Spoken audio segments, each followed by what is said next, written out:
Welcome to AG's Ace and continuing with our series on international crime. आप सबका बहुत स्वागत है इस खास शो पे। इस बार मैं बात करूंगा एक टॉप एग्जीक्यूटिव, टेक्नोलॉजी एग्जीक्यूटिव की मौत के बारे में। उनका नाम था बॉब ली और अभी मौत उनकी हुई है अप्रैल 4 के सुबह सुबह सैन फ्रांसिस्को में। इस हादसे ने सैन फ्रांसिस्को को तो खैर दहला ही दिया है, लेकिन पूरा अमेरिका इस केस के बारे में चर्चा कर रहा है और जो उनके जो टॉप टीवी चैनल्स हैं, CNN, फॉक्स न्यूज़, हर जगह ये दिखाया जा रहा है। तो बॉब ली कौन थे? बॉब ली कैश ऐप के फाउंडर थे, एक बहुत ही जाने माने टेक्नोलॉजी एग्जीक्यूटिव थे। उनकी 2 बेटियां थीं। उन्हें बड़ी बेरहमी से कत्ल कर दिया गया सैन फ्रांसिस्को में ही। ये अप्रैल 4 की सुबह सुबह ये हादसा हुआ है और हालांकि पुलिस ने कोशिश बहुत की, उनको अस्पताल ले जाया गया और उन्हें पूरे बचाने की कोशिश की, लेकिन वो बच ना सके। जो मुझे इसमें एक आयरनी लगती है कि इंसान कुछ चीज़ों के बारे में उसे पता होता है और उससे बचने की कोशिश करता है, लेकिन अब आप क्या कहेंगे कि वो सैन फ्रांसिस्को में पहले रहते थे और अभी बहुत ही हाल में अपनी फैमिली के साथ वो मायामी शिफ्ट हुए इस चीज़ से बचने के लिए कि यहाँ पे वायलेंस काफ़ी बढ़ गया है, स्ट्रीट क्राइम्स बढ़ गई हैं, मगिंग्स बढ़ गई हैं, और वो नहीं चाहते थे कि वो और उनके फैमिली मेम्बर्स इस चक्रव्यूह में फंसें। लेकिन ऐसा ही हुआ और जब वो वापस सैन फ्रांसिस्को काम से आए और वहाँ पे एक दिन और टिक गए, तभी जाके ये हादसा उन्हें हुआ और एक मगिंग के दौरान उन्हें बुरी तरीके से चाकू के साथ उन पर आघात हुआ और उनका ऐसे ही कत्ल हुआ। अब एक और इंटरेस्टिंग बात इसमें ये निकल रही है कि पुलिस, सैन फ्रांसिस्को पुलिस अब तक ये नहीं कह रही है कि क्या ये रैंडम था और वाज इट टारगेटेड। इसका मतलब है कि क्या ये आकस्मिक दुर्घटना थी, एक मगिंग गॉन रॉन्ग, या उन्हें टारगेट करके मारा गया।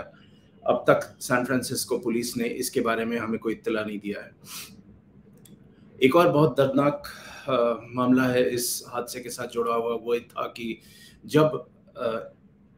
जब बॉब ली पर यह हमला हुआ और उन्होंने मदद मांगने की कोशिश की, आसपास के कुछ लोग वहाँ थे। हालांकि 2:35 के सुबह सुबह ये हादसा हुआ और उन्होंने कोशिश की लोगों से मदद मांगने की, लेकिन किसी ने उनकी मदद नहीं की। ये सैन फ्रांसिस्को स्टैंडर्ड ने बताया है और एक वीडियो में सर्वेलेंस फुटेज में देखा गया, उसमें वो एक गाड़ी के पास जाते हैं, वाइट कैमरी के पास, और अक्रॉस द स्ट्रीट चल के जाते हैं, जिसमें उनको ब्लड लॉस भी हुआ होगा। अपना शर्ट उठा के वो दिखाते हैं कि ड्राइवर को ये बताने की कोशिश करते हैं कि मुझे चोट लगी है, मुझे हेल्प चाहिए, लेकिन वो ड्राइवर निकल जाता है। तो ऐसी चीज़ें यूनाइटेड स्टेट्स ऑफ अमेरिका में भी होती हैं, हैरानगी हुई जान के। ये हादसा जो हुआ है वो building 300 block of Main Street near Rincon Hill and the Bay Bridge के पास हुआ है। और जैसे मैंने पहले भी कहा आपको कि 2 दिन हो चुके हैं, करीब 50 घंटे गुजर चुके हैं, लेकिन उसके बावजूद भी कोई अरेस्ट नहीं हुआ। The 43-year-old tech executive was treated on the crime scene. उनकी एज 43 साल की थी और क्राइम सीन पे उन्हें ट्रीट किया गया, लेकिन रेस्पॉन्डर्स उनको बचा नहीं पाए और बहुत अनफॉर्चुनेटली उनकी मौत हॉस्पिटल में हो गई। ली कोई मामूली इंसान नहीं थे एज अ टॉप एग्जीक्यूटिव, हालांकि मैं कह रहा हूँ, so I will read out some basic details of what he did. He founded the Cash App, एक बहुत पॉपुलर ऐप है, while working at a place called the Square, which was renamed Block in 2021, and then he became Chief Technology Officer at the Jack Dorsey-led digital payment giant in 2011. And when he died, he was the Chief Product Officer at MobileCoin, a crypto payment firm. तो इनके जो credentials हैं वो बहुत ज़बरदस्त थे और उनका बहुत नाम था। उनके एक दोस्त हैं, MMA फाइटर प्रोफेशनल हैं, जेक शील्ड्स करके, उन्होंने टीवी नेटवर्क को बताया और मैं उनका कोट पढ़ देता हूँ। He did comment on San Francisco deteriorating. That is the comment coming from his friend, the MMA fighter. And he also said it was the reason Lee had actually just relocated to Miami, and what a sad occurrence this is. The worst part is, like I was saying, explaining earlier, that the surveillance footage which was accessed by the Standard and which is now in public domain, वो साफ दिखाता है कि ये घटना होती है करीब 2:30 बजे। उसके बाद ली वो इंटरसेक्शन क्रॉस करते हैं हैरिसन स्ट्रीट पे, एक वाइट कैमरी आगे दिखती है, वो उस जिसके हैजर्ड लाइट्स फ्लैश कर रहे थे, तो वो गाड़ी ठहरी हुई थी, उसमें एक ड्राइवर भी मौजूद था। ली फिर अपना शर्ट उठाते हैं और अपने घाव को उस ड्राइवर को दिखाने की कोशिश करते हैं। उसके बाद वो ज़मीन पे गिर जाते हैं, गाड़ी वहाँ से निकल जाती है।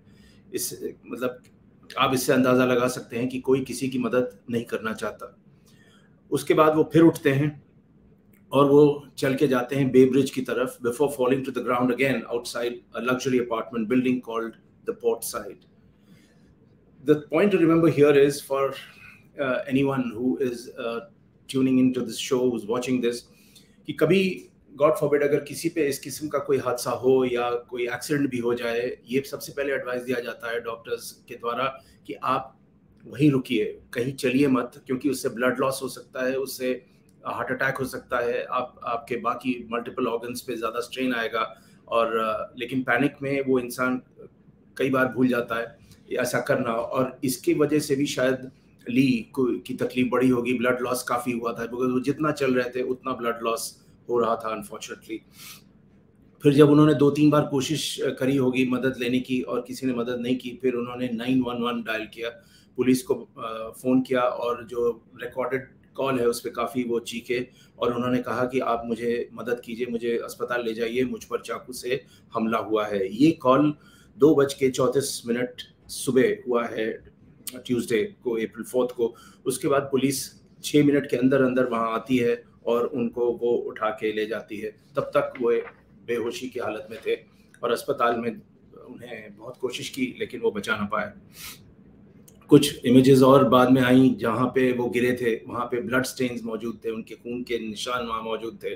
और दूसरे दिन वर्कर्स ने उसको साफ किया। एक पेड़ है जहाँ आप इन्हीं फुटेज में देख पाएंगे, जहाँ कई लोगों ने आके फिर कुछ फूल रखा उनकी याद में और they express their condolences.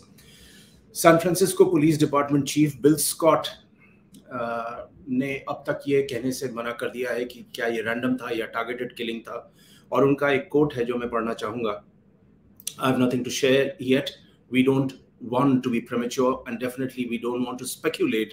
So we are going to be thoughtful about following the evidence and we'll put out what we can and act on it. मतलब उन्होंने ये कह दिया कि मैं स्पेकुलेट नहीं करना चाहूँगा, हमारी टीम तहकीकात कर रही है, जैसे ही हमें कोई पुख्ता सबूत मिलेंगे आपसे फिर हम मुखातिब होंगे, आपको वो डिटेल्स देंगे। ये इलाका जहाँ ये घटना घटी इसको ईस्ट कट कहते हैं और ये डेंजरस सैन फ्रांसिस्को में नहीं माना जाता। ली के पिताजी रिक ली ने एक बहुत ही इमोशनल पोस्ट डाला फेसबुक पे अपने बेटे को खोने के बाद। उन्होंने कहा, I just lost my best friend. Bobby worked harder than anyone and was the smartest person I have ever known. उनके एक दोस्त ने कहा, मैं अभी भी शॉक में हूँ और मुझे नहीं लगता कि वो उस टाइप का आदमी था जो किसी मगर के साथ वो को रेजिस्ट करेगा, उन्हें मना करेगा। अगर कोई उनको पकड़ भी लेता है तो वो अपनी अगर घड़ी चाहता है, पैसे चाहता है तो वो दे देते। वो इस टाइप के नहीं थे कि कोई कॉन्फ्रंटेशन करेंगे, वो भी 2:30 बजे सुबह एक ऐसे इलाके में जहाँ पे कुछ ना कुछ खतरा शायद रहता ही होगा। बिलियनर इलॉन मस्क ने भी बाकी टेक एग्जीक्यूटिव्स के साथ साथ उन्होंने ट्वीट किया और उन्होंने कहा कि San Francisco is now known for violent crime and there are many people I know who have been severely assaulted. और अनफॉर्चुनेट पार्ट ये है उनके हिसाब से सैन फ्रांसिस्को में कि वायलेंट क्राइम होने के बावजूद भी जब पुलिस कई बार अटैकर्स को पकड़ती है फिर उन्हें छोड़ देती है क्योंकि उनके पास वो सबूत नहीं होता। जो जाहिर सी बात है कि कोई भी अगर इस टाइप का तबके का आदमी है तो वो और उसे प्रोत्साहन मिलेगा कि मेरे खिलाफ तो कुछ हो ही नहीं सकता। During his tech career, Lee also worked as Google, where he led Android's core library team and launched the world's most used operating system, according to his profile on MobileCoin's official website. So, कई बड़ी कंपनियों के साथ भी वो काम कर चुके हैं। बाद में Lee founded the social network Present and went on to invest in companies like Figma, Clubhouse, Beeper, and Fair. Covid के समय ही worked with World Health Organization और उन्होंने एक मोबाइल ऐप भी उनके लिए बनाया था और एक होम टेस्टिंग ऐप भी उन्होंने तैयार किया था ताकि लोगों को वो सहूलियत मिले। इसका साफ मतलब है कि उनकी प्रोफेशनलिज्म के अलावा वो हमेशा इस काम में हमेशा लगे रहते थे कि कुछ नया हो, कोई नए इन्वेंशंस हो जिससे लोगों को फायदा हो. And last but not the least, his resume reads something like a Fortune cover article. तो ये एक बहुत अनफॉर्चुनेट लॉस रहा है बॉब ली और के बारे में, और जिस तरीके से उन्हें मारा गया वो भी बहुत ही अनफॉर्चुनेट है.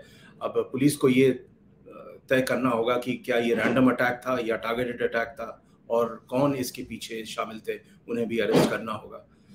Thanks for watching. We'll be back on AG's quite soon.